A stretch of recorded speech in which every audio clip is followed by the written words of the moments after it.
That means I left the body. That means I am not the body. I am the self. That is our understanding. The whole culture of India, even to the most ordinary person, brings this knowledge that we are essentially the self and we have a body, just like an old cloth, we throw it away. Sharir chhod diya. In the West it is different. They have been taught body is everything. So when you die, the language used in English is he kicked off his soul. He kicked away soul. Body has kicked away the soul. That is common practice, way of saying also. That's why they preserve the body. We don't preserve the body. Body is finished. We burn it away. The sooner the better. All others preserve the body, even put all sorts of good things there. In Egyptian religion you will find all the things needed by that person will be put into the grave, including servants, women, everything is put in by killing them. All the custom prevails wherever the body consciousness becomes central. But wherever the other idea comes, I am the self, I have the body, then we get into the body. Nothing more is there. Its work is over. There's no life in it. So we burn it away. Bhasmantam shariram, as the sage in the Isha Upanishad said, let this body, which has been a good chemical laboratory for my life's purpose, now it has become old and useless, let it be reduced to ashes. Let its components go back to their own elements, chemical elements, is the language used in that Isha Upanishad. So this example is very famous. Anybody can understand. In the later chapters, about 15 and 16, that chapter, Krishna will say, Utkramantam sthitam vapi bunjanam va gunanvitam vimodhananu pashyanti jnanachakshushaha. Two types of people. Vimodha, foolish, and short-sighted. Sensorily limited. That's called vimodha there. The other is jnanachakshushaha. Those who have the eye of jnana, the eye of wisdom. They see things differently. What is that? When you are living in the body, when you are experiencing various delights of the body, or when you finally leave the body, that there is something as the subject passing through all the changes of the objects here. That knowledge is known only to the jnana-chakshusha, man of subtle vision, not the ordinary people. He cannot see that all. Even now, within the body, there is the self. Then, when we die, the self remains. The body goes. Utkramanta means going out of the body. Sthitam vapi, when he is functioning in the body. Gunjanam va gunanvitam. With sattva rajastamas, he is experiencing the world around. This self, ever present like this, vimodhananu pashyanti. The foolish person never understands this truth. Pashyanti jnana-chakshusha. The jnana-chakshu, those who have, they understand. Even now, the Atman is there, within this body-mind complex, experiencing various delights or passing through sorrow, etc. And finally, quitting this body, finding it absolutely useless for his purpose. So an old cloth, when we find it is useless, we just throw it away without any shedding a tear. Put on a new cloth. The body, you get new, then you start your life once again. This is a central teaching only in this wonderful land of ours. From here it has spread to various countries, Jainism, Buddhism, Hinduism. They all believe in this. And most of the mystics of other religions in earlier periods, they also liked this idea. And today, this idea is spreading like a wildfire all over the Western world, only because the alternative to this idea is the concept of the devil. All the evil in the world comes from the devil. And people don't like this devil. Devil should not be devil religion anymore. So they want to banish devil. When you banish the devil, you want some substitute. That is the substitute. Karma and rebirth. These together constitute the real substitute to that most unscientific notion of the devil in Western religious thought. That is going away. This idea is spreading all over as more reasonable, though it is not demonstrable, but it is more reasonable in that point of view. But to the sages of India, it is a demonstrable thing. I am not part of the body. Ramakrishna's example is so beautiful in this connection. Coconuts belong to two categories, green coconut and ripe coconut. In green coconut, the kernel is attached to the shell. If you scoop the kernel, a little shell also comes along with it. That is our ordinary state of mind. We are attached to the body. Anything connecting with the body will affect the self, and what affects the self affects the body. We are so connected together. But take the ripe coconut. We just make a sound, kada kada sound you will find. It is not touching the shell at all. It is completely detached from the shell. That state is the state of spiritual realization. I am not the body, I am the eternal self. So this is a profound truth. In the West, one person in all history has realized this truth. And that has come into literature. And that person was Socrates. And Plato describes Socrates facing death. Generally, without a sense of courage, we can't face death with equanimity. We are frightened, we are depressed, etc., etc. In the case of Socrates, he had such a calm and peaceful mind, an absolute fearlessness, because of this deep knowledge that I am not the body, I am the self. This thought is expressed by Plato in his dialogues, where when he is taking the poison, all these young disciples are sitting around him. He is the only calm person in that audience. All the rest were disturbed, peaceless. In fact, they started even weeping. Then Socrates chided them. I asked the ladies to go away because they were crying a lot. It was not giving me the peace that I need at this time of death. But you people also are crying. What are you doing like this? That is the nature of the chiding that he gave to the people around. They were all young as well as old. Then one of them turned to Socrates and asked a question. Socrates, his name was Crito, a very important personality, quite senior in age. Crito asked him, Socrates, how shall we bury you? Man is not dead yet. He is taking the poison. After a few minutes, poison will act and he will die. But he is asking this question already. Socrates, how shall we bury you? This question is greeted by Socrates with a gentle smile, saying, Crito, you must first catch me, the real me, before you ask this question. See the language. Pure Vedanta, you will find every word of that. You must first catch me, the real me, before you ask that question. But be of good cheer, Crito. You refer to this body. As to the body, do with it what you do with other people. That's the language.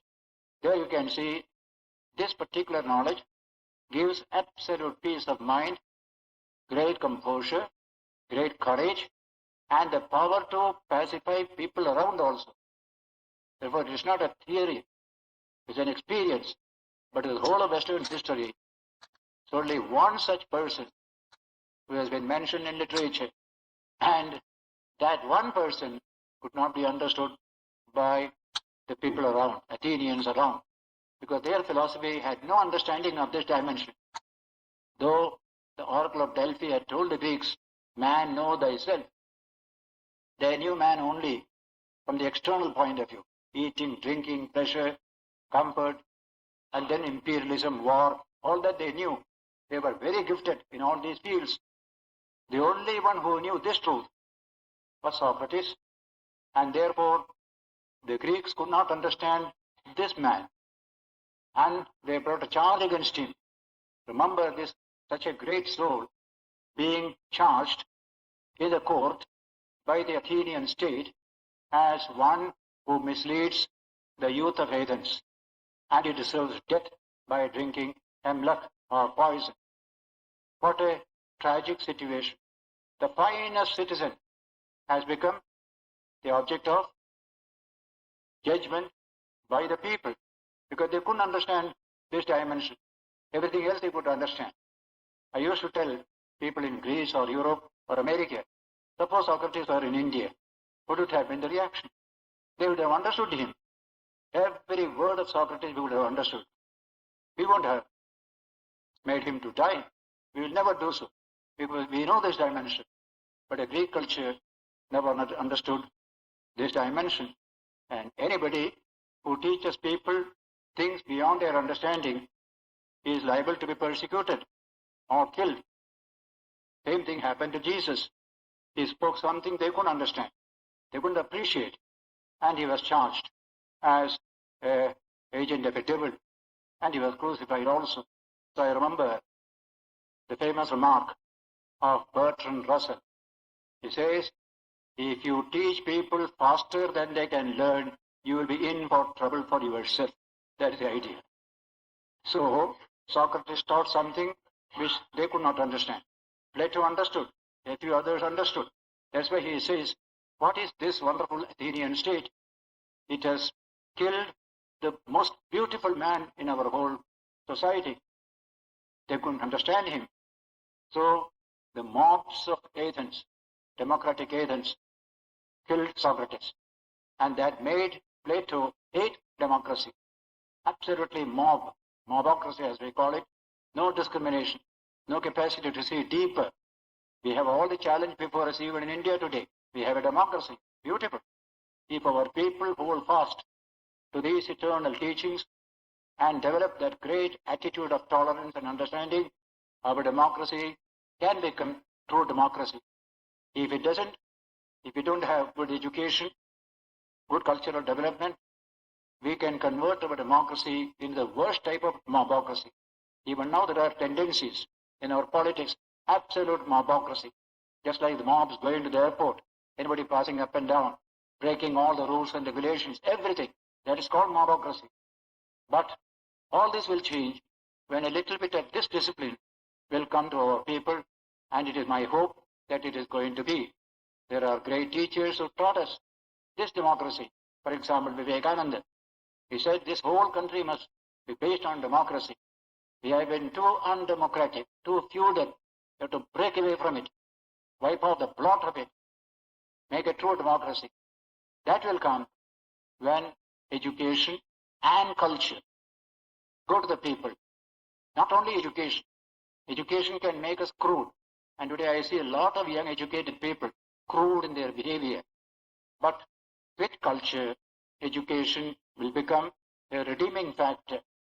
So these ideas are not mere opinions or dogmas or anything. They are truths.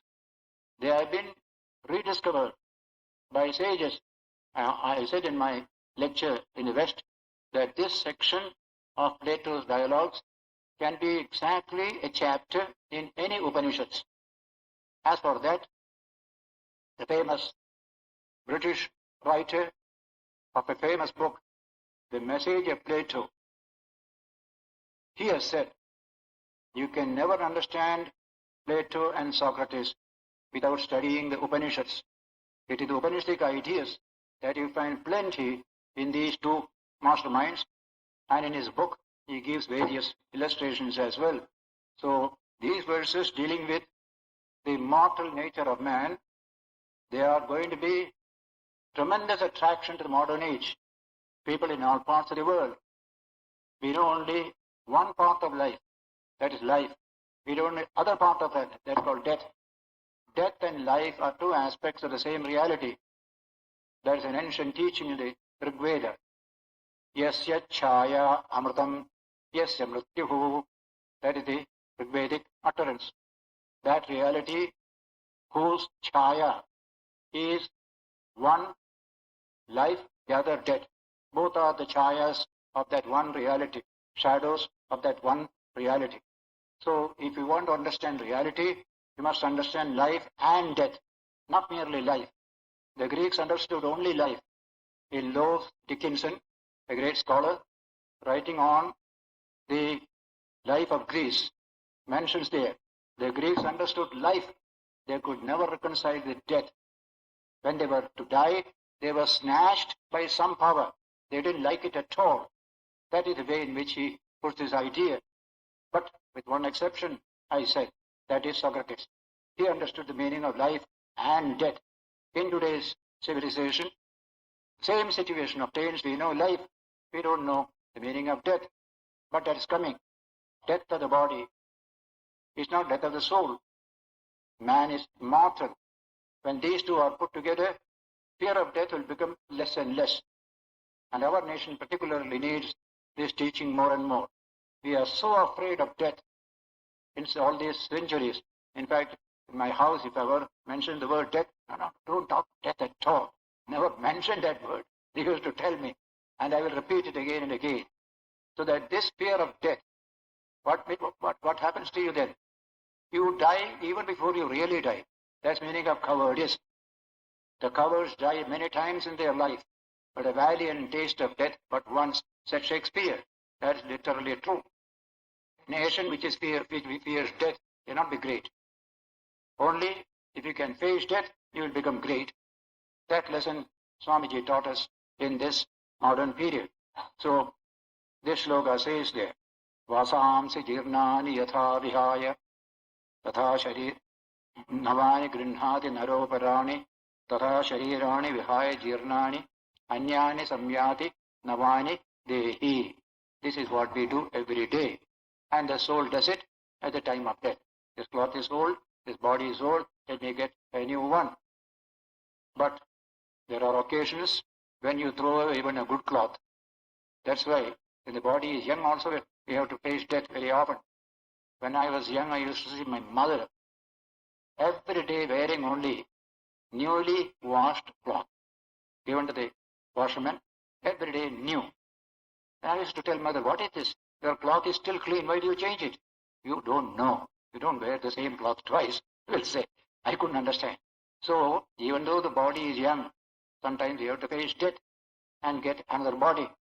But normally, we discard a cloth when it is torn and old, then get a new one.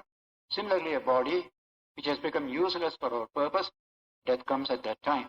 Majority of people die only when they are old and decrepit, not when they are young. Their number is much less in percentage wise. Then, Nainam chindanti shastrani, Nainam dahati pavakaha, na chainam kledayantyaapo, na shoshayati mairutah. This is also another expression of the same truth. This self, the Atman, no weapons can cut it. Nainam chindanti shastrani, Nainam dahati pavakaha. Fire cannot burn it. Wonderful idea. And then water cannot wet it. Na chayanam kledayanti apo, na shoshayati mairutah. And wind cannot dry it. That's the nature of the Atman. So, take mind, for example. You can't cut your mind, you can't wound your mind, you can't do any such thing. Though, as a self, as an ego, I may felt wounded. But the mind has no wound at all. We associate ourselves with these kind of limitations of the body, and we say we are also wounded. But nobody can cut even the mind. It is so subtle. It's not a material thing. Still more subtle is the Atman. Naturally, no fire can burn it, no water can wet it, etc. Then he positively says, Avyaktoyam, Achedyoyam, Adakyoyam, Akledyo, Ashoshevacha, Nityas Sarvagatasthanahu, Achaloyam, Sanatanaha. This self cannot be cut, nor can it be burnt, nor wetted, nor dried. Changeless, all-pervading, unmoving, immovable, this self is eternal. That is a repetition of the same idea. Again and again, the truth is pressed upon us. We are not this body-mind complex. Within this, there is something profound. This is like a gem box. Box looks very beautiful, but the gem inside is more valuable. Don't forget that. That idea is repeated again and again, even in our mystical literature. The holy name of God is like a gem. Ram, he says, Ratan Maine Payo, that famous Hindi song. I have received the gem of Rama's name. It is immortal, by which all fear vanishes, etc., etc. So we have been taught this again and again by great mystics and spiritual teachers. Gita is expressing it here in these verses. Avyaktoyam, achintyoyam, avikaryoyam uchyate, tasmadevam viditvainam, nana shojitum arhasi. This Atman is said to be unmanifested. You can't feel the touch of the Atman anywhere. It is unmanifested. Avyakta means unmanifested. Similarly, unthinkable. Okay? You cannot catch it with a piece of thought. You cannot conceptualize it. Everything in the world we try to catch through two sources. One is thought, the other is speech. Once you give a speech and a thought to enclose something, you say you understand that thing. You can do with all the word this kind of constricting a thing through speech and thought. But with regard to the Atman, speech and thought come away, unable to touch it. That is why unthinkable, beyond all concepts, is the Atman. In fact, Shankara's commentary says, even the word Atman, even the concept Atman, doesn't touch this Atman. That is the language he has used. We have to use some word. So we use the word Atman. But don't run away. Atman is a thing. It is not a thing. It is the eternal consciousness behind all things. That is stressed again and again. So avyaktoyam, achintyoyam, achintya. One beautiful verse. You can see the depth of psychological insight contained in that verse. In 5.Bhagvadgeeta, the great book of 5.Bhagvadgeeta, highest Advaita is taught there. There the sage says, Achintyam chintyamanopi chintarupam bhajatyasau. When you think of the unthinkable, you resort yourself to a piece of thought only. When you think of the unthinkable, you don't catch that unthinkable at all. You formulate a thought. That's all. It's an object. Thought is an object. This is the unthinkable self, eternal self. Now, this kind of subtle knowledge of these deep realities you get in Taoist philosophy, Zen philosophy, and all these Eastern philosophies, and some of the mystical writings of Christian and Muslim saints, not in the official religions. Formal religions, nowhere you will get in any part of the world this kind of profound thinking. Achintyam chintyamano vai chintarupam bhajatyasau. Think of the unthinkable. What do you get? You get a piece of thought. Just a concept, nothing else. And this is beyond all conceptualization. That's the Atman, eternal self, the subject, the seer, and not an object. Similarly, he said, Achintyoyam, avikaryoyam. It is unchangeable. The whole world is changeable here. This is unchangeable. The external world is simply a tissue of change, constant change. In fact, when you go to particle physics, you find the life of a particle is a fraction of a second. It comes and goes. Just it. That's why they have got such measurement of time. Even fractions of second, millionth fraction of a second we have when you deal with subatomic particles. So, this Atman never changes, eternally the same. That is one truth that the world is seeking. What is that eternal, changeless reality? Formerly we used the word God for it, but God became involved in so many controversies, and ultimately people said we don't want God. In fact, it was the German philosopher Nietzsche in the last century who said God is dead. From that time he said God is dead. But that kind of God has no status at all. But the Vedantic God is quite different. It is the eternal self. It is always the witness of every event. Every yes and no is watched by the eternal self. Therefore, this has got a strong foundation in experience in your own self. What happened in the case of Ramana Maharshi when he was a boy of 16 or 17, the first and last experience of his, when he felt I am going to die, then he became frightened, came home, lay down on his room on the floor. Then he said, yes, I am dying, I am dying. And he imitated the whole idea of death. yes, I am just dying, I am dead, even that experience. Then he found, but I am there to watch it. I am deathless. The one who watches my death, I am always there. That is my true self. That was his last and first and last spiritual experience. Got into his own words. Of course, he got it so easily because he had high spiritual development earlier and good vasanas and samskaras. We may not get it so easy. But even if you get a glimpse of the truth, yes, there is some truth in it. I can work on it. That much is enough for us to begin with. So, tasmad avikaryo yamuchyate. Tasmad evam viditvayanam.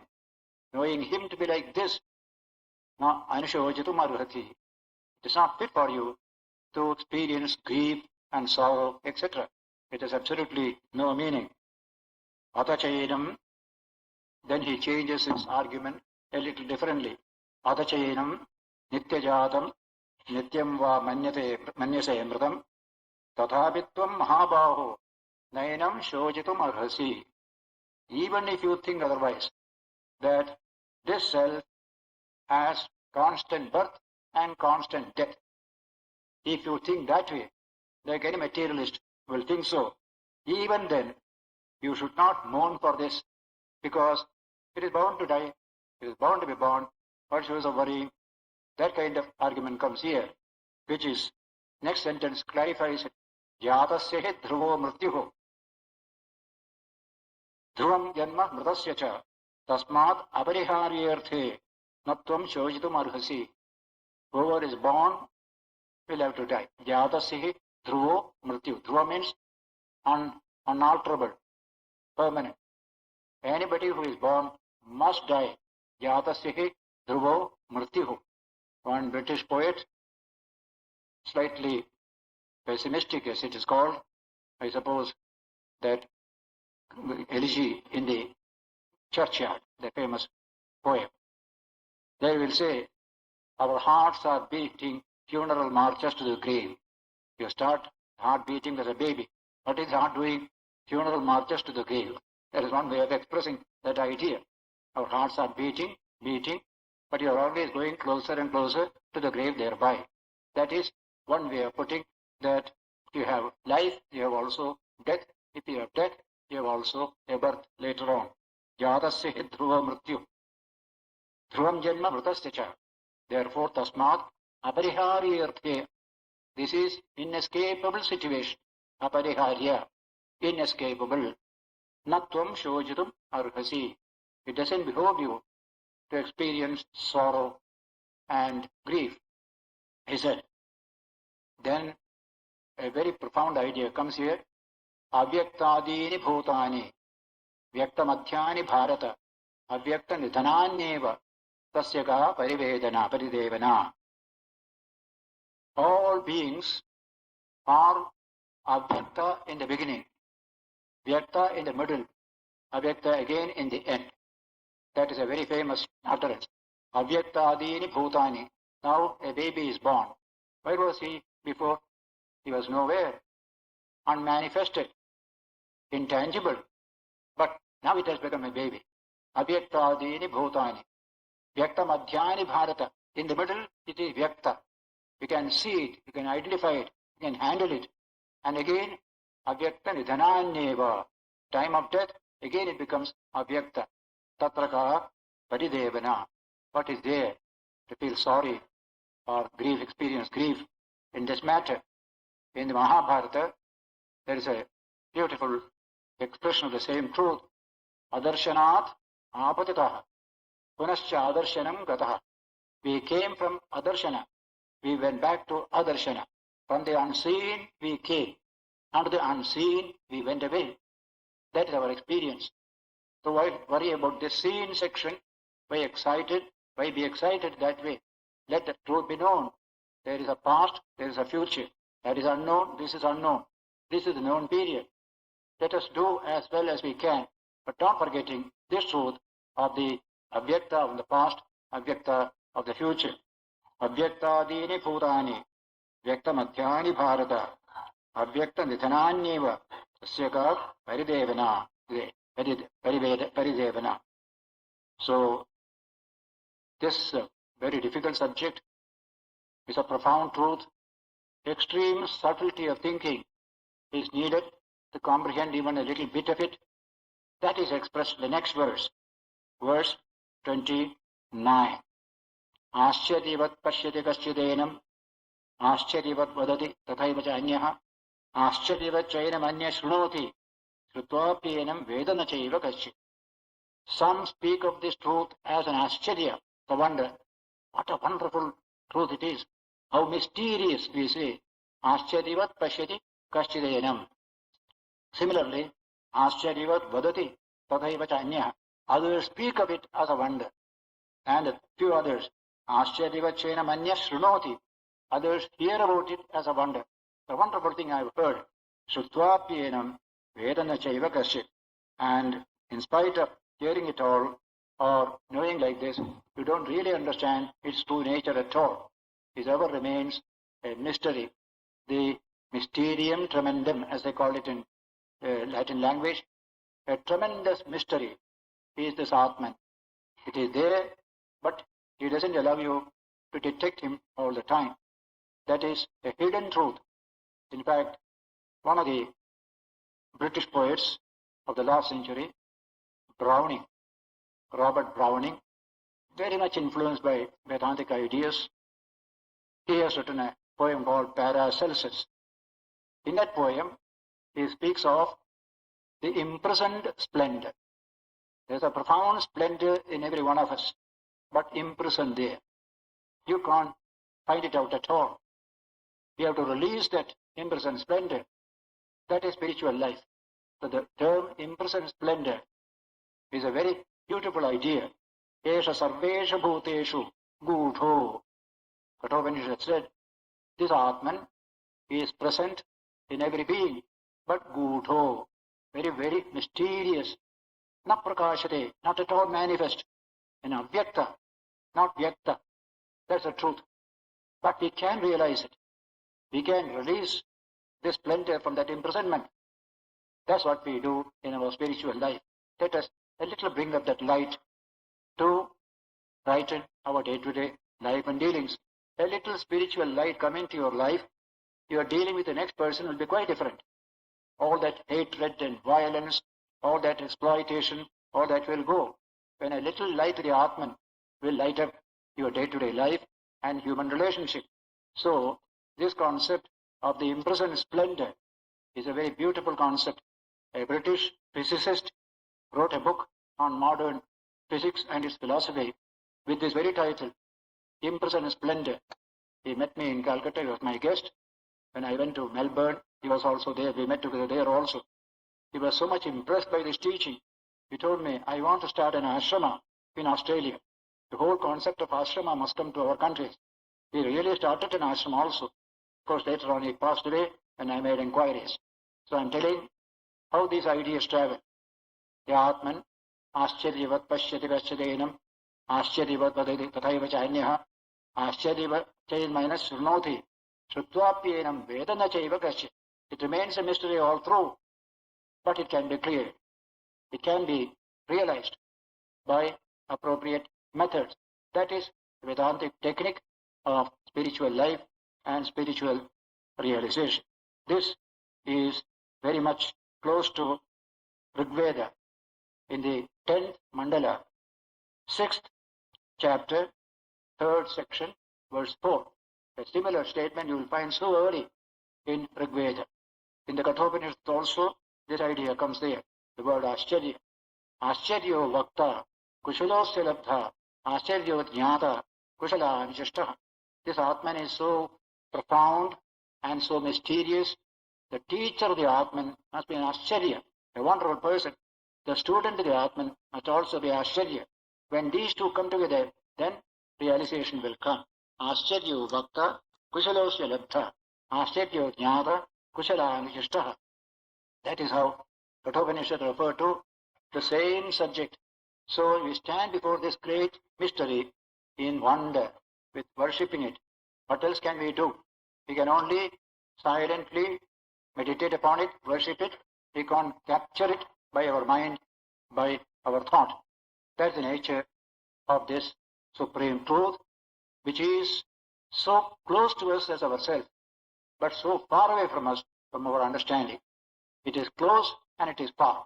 Upanishad repeats this idea. It is very near you, it is far away from you. To the ignorant, it is far. To the knowing, it is near. That is our freedom. The whole center of human freedom is in that particular mystery. That is the center of freedom of man. When you realize it, you become truly free. Other freedoms are necessary. But this freedom is the freedom of all freedom.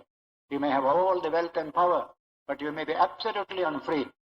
But with this knowledge of your true nature, even though you may not have many material possessions, you will be really free in the true sense of the term. So that is how verse 29 has brought before us this tremendous mystery, this imprisoned splendor.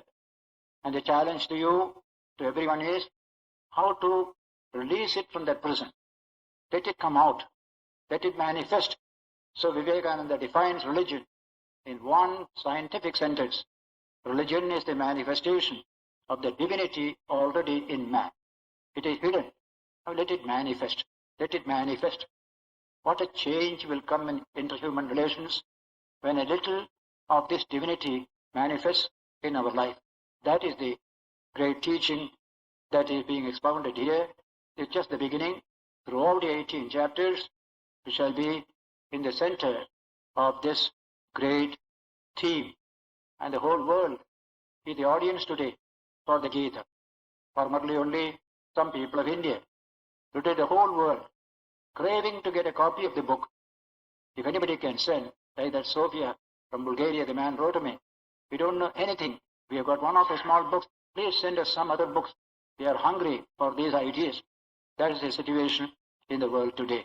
We shall meet next Sunday as usual and continue this particular section, the second chapter beginning.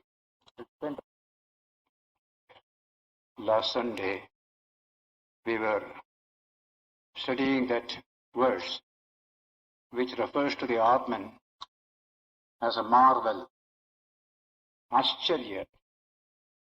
That's a great verse coming first in the Kathopanishad and now in the Gita. The word Ascharya is used in that connection. Ascharyavat pashyati kaschidenam. Ascharyavat vadati tathaiva chanyah. Ascharyamev anya shrunoti. Shrutvaapyenam vedana chaiva kaschit. This is verse 29. Even in physical science, when you look at a small living cell, to the scientist it is a marvel of construction, a marvel of organic activity within itself, creating, destroying, shaping, multiplying. It is a marvel. Even in the science of physics, it is a marvel to see that a tiny piece of matter can contain enormous energy. That is nuclear science. Ascharyavat pashyati. You can say regarding that also. It is all a wonder. When you probe deep into nature, the wonder that you see outside becomes less. Greater wonders become revealed to you. Similarly, looking at man, that study has just started in the West. And they are also starting to marvel at this wonderful piece. Shakespeare has expressed it, how wonderful a thing is man, in a famous passage. This man can control this world. He can understand it. He can transcend it. But is there something in him which is such a marvel? Last week I referred to the term coined by Robert Browning, British poet, the imprisoned splendor. A wonderful splendor is somewhere imprisoned within the body of man. That's called Ascharya. Today when physics, modern science, in its psychology, neurology, etc., will probe deeper and deeper into man, this marvel will increase more and more. The study of the brain itself is a tremendous marvel. How the brain operates how the various cells work together and then produce a coherent life and reaction to the world. All this is subjects of marvel. But the most marvelous is what the Upanishad is dealing with, the infinite Atman. Behind this body-mind complex, which is so tiny, which is so contracted an organism compared to the world outside, yet within that is something tremendous. That is the biggest challenge before modern thought. Indian thought faced it long, long ago. That's what you find expressed in these verses. Ascharyavat pashyati kaschidena. Ramakrishna used to say, Shiva, realizing his own infinite Shiva nature, couldn't control himself and started dancing. Generally you dance when you overflow in energy, then only you will dance. If you are weak in energy, you will never dance. An expansion of energy within makes you dance. Shiva's dance is the result of that. He himself is amazed at to see the Shiva nature within himself. He is Shiva, the infinite one. So these are beautiful ideas coming out of this profound discovery of the self of man, the marvelous reality that is there. Vivekananda says, no books, no science, no scriptures can describe the glory of that reality that appears as the self in man. It's a remarkable reality. So in one verse, the Gita has and experiences when it gets a glimpse of that infinite behind the creaturely human individual. Normally we are a creaturely human individual with very limited powers. But we suspect there is something profound within every human being. That suspicion turns into a marvel when they try to understand the truth, and later on it becomes a realization by the great sages. It was in the 18th century, the French philosopher and mystic Pascal, who said, in space, the universe engulfs me and reduces me to a pinpoint. That's what we are. In spatial terms, who are we? A speck of dust within the immensity of the universe. That is our nature. So the first sentence refers to this. In space, the universe engulfs me and reduces me to a pinpoint. But through thought, I understand that universe. That immensity of the universe I am able to understand through my thought. What must be my dimension? Am I merely a speck of dust? No. That speck of dust contains a tremendous splendor. That is the Atman, the subject of this marvel. Ascharyavat pashyati kaschidenam. Some people see it as a wonder. Some people hear of it as a wonder. These are the various sections of people. Vadati, some people speak of it as a wonder. But after hearing, very few really understand. What is this wonder? And if you realize it, what a wonderful experience it must be. If this worldly experience is wonderful, million times more wonderful will be that experience. That is the liver which has livered the Indian mind for centuries. After the Upanishads, our people were livered by this discovery. I must know this truth. That's why so many people went on the forests and caves, meditations, just to realize this profound truth. For there is no other technology except that. None of these physical technologies can help there. And so you find rock caves here, there, all over. And in history, you produce a Buddha, a man who really penetrated into this marvel and studied his words. As he realized this immortal truth, he was so full of joy. For 7 days or so, he was walking up and down under that very tree where he realized this truth. He was full of joy. He expresses it as much as he can through words in his discourses. So it is something extraordinary.